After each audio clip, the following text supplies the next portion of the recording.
नमस्कार, मैं हूं आपके साथ मयंक। देखिए, बार बार मुझसे पूछा जा रहा है और एक खबर आपने सोशल मीडिया पर तेजी से वायरल होती हुई देखी होगी, जिसमें ये कहा जा रहा है कि ईरान के हमले में बेंजामिन नेतन्याहू के भाई ईडो नेतन्याहू की मौत हो गई है या वो बुरी तरह से घायल हो गए। इस तरह की खबर चल रही है।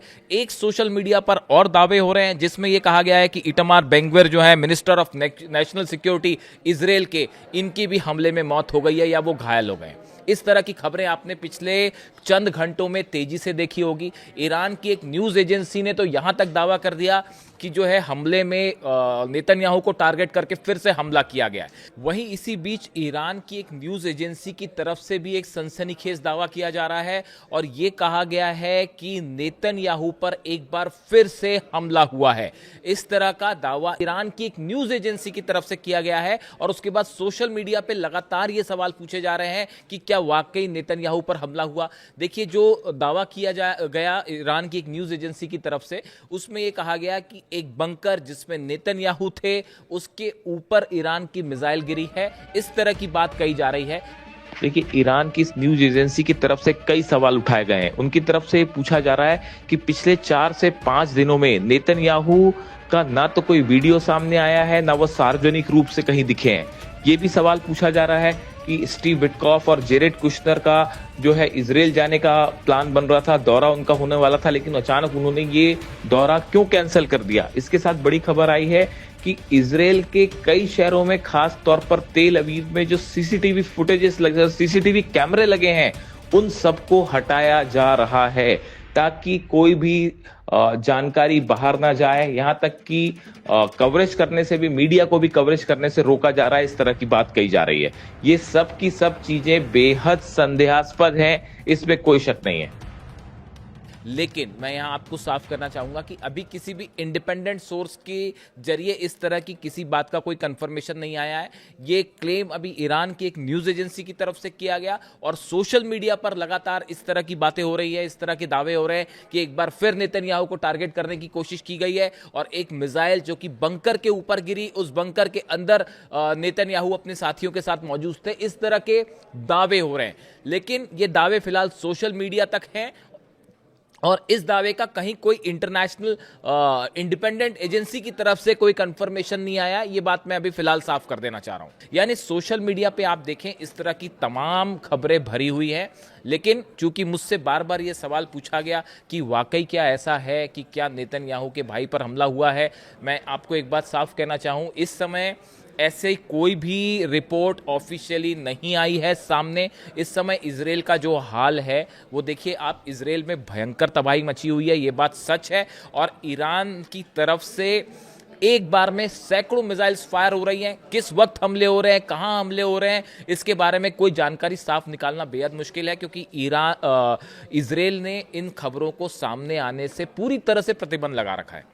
जो खबरें सामने आई है, हाइफा में भयंकर तबाही हुई है, तेल अवीव में भयंकर तबाही हुई है, 2000 से ज़्यादा बिल्डिंग्स गिर चुकी है। यानी कि हालात ये है कि इजराइल में ऐसी तबाही मची है कि वहाँ के जो लोग हैं वो अब प्रदर्शन करके ये आरोप लगाने लगे हैं कि कहाँ जो है वो इजराइल के प्रधानमंत्री ने हमें किस युद्ध में फंसा दिया है, और वो ईरान से युद्ध रोकने की अपील कर रहे हैं। ऐसे वीडियो सोशल मीडिया पे वायरल हो रहे हैं। मैं एक वीडियो देख रहा था, उसमें एक महिला चीख चीख के कह रही है कि किसी तरह से जो है वो आप ईरान को बोलिए कि ये अटैक रोक दे और हमें जबरदस्ती इस युद्ध में फंसा दिया गया। ऐसे इजराइल में जो है इस तरह की मांग हो रही है और इस तरह की वीडियो सोशल मीडिया पे वायरल हो रहे हैं। इसी बीच देखिए, ये दावे हुए अचानक कि हमला हुआ और उसमें जो है नेतन्याहू की भाई की मौत हो गई।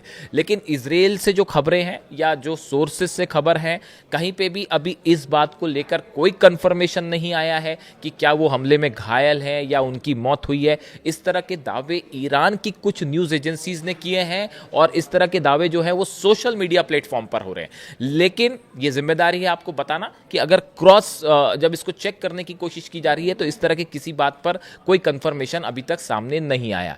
ये बात सच है, ये बताया जा रहा है कि कई ऐसे पॉलिटिकल जो लीडरशिप है उनको टारगेट करते हुए ईरान की तरफ से हमले हुए हैं। देखिए, ये बात भी सच है कि नेतन्याहू के दफ्तर और ऑफिस पर ईरान ने हमला किया था। ये कुछ दिनों पहले की बात है, मैंने वीडियो भी बनाया था इसमें, और बताया जा रहा है कि उसमें अच्छा खासा बिल्डिंग को नुकसान भी हुआ था, और नेतन्याहू उसके बाद से बंकर में है। लगातार पूरा कैबिनेट जो है वो बंकर से ही चल रहा है इजराइल का। इस बीच में इस तरह की तमाम खबरें चली हैं जो ऐसे दावे कर रही हैं कि कैबिनेट मिनिस्टर्स कई जो हैं इजराइल के वो हमले में घायल हुए हैं। इसकी कोई अभी पुख्ता जानकारी नहीं है, चूंकि मुझसे बार बार ये बात पूछी जा रही थी, इसलिए आप तक ये बात पहुंचानी ज़रूरी थी। लेकिन इस बीच एक खबर ये भी सामने आई है कि हाइफा में जो तबाही हुई है ईरान के हमलों में, वहाँ कई तेल के डिपो जल रहे हैं। और जो तस्वीरें देखिए ईरान से आ रही थी, ईरान में आपने तेल के देखा, आपने टैंकर्स में जिस तरह से आग लगी, वो जो तस्वीरें हैं वही उसी तरह की उसी लेवल का हमला जो है वो हाइफा में तेल डिपो का बनाकर किया गया है। यानी अब जहाँ तक बात शुरू हुई, एक शॉर्ट वीडियो है, अगले वीडियो में मैं आपको पूरा अपडेट दूंगा कि क्या हालात हैं इस समय इजराइल में और क्या हालात हैं ईरान में। लेकिन फिलहाल ये जो सोशल मीडिया पर दावा हो रहा है कि बेंजामिन नेतन्याहू की भाई की मौत हो गई है, इसकी कोई पुष्टि की अभी कोई फिलहाल जानकारी नहीं है। इस तरह के दावे सिर्फ फिलहाल सोशल मीडिया पे हैं। लेकिन ये बात भी सच है कि इनकी तरफ से कोई वीडियो अभी सामने नहीं आया है, ना नेतन्याहू के भाई का कोई वीडियो सामने आया है, या जो बेन ग्वेर उनके सिक्योरिटी मिनिस्टर हैं इनका भी कोई नया वीडियो सामने नहीं आया है। तो इस बात का भी इंतज़ार है कि हालात कैसे हैं और क्या वाकई बड़े नेताओं को टारगेट किया है ईरान ने। इससे जुड़ा जो भी अपडेट होगा वो मैं आप तक पहुँचाऊँगा। Thank you so much.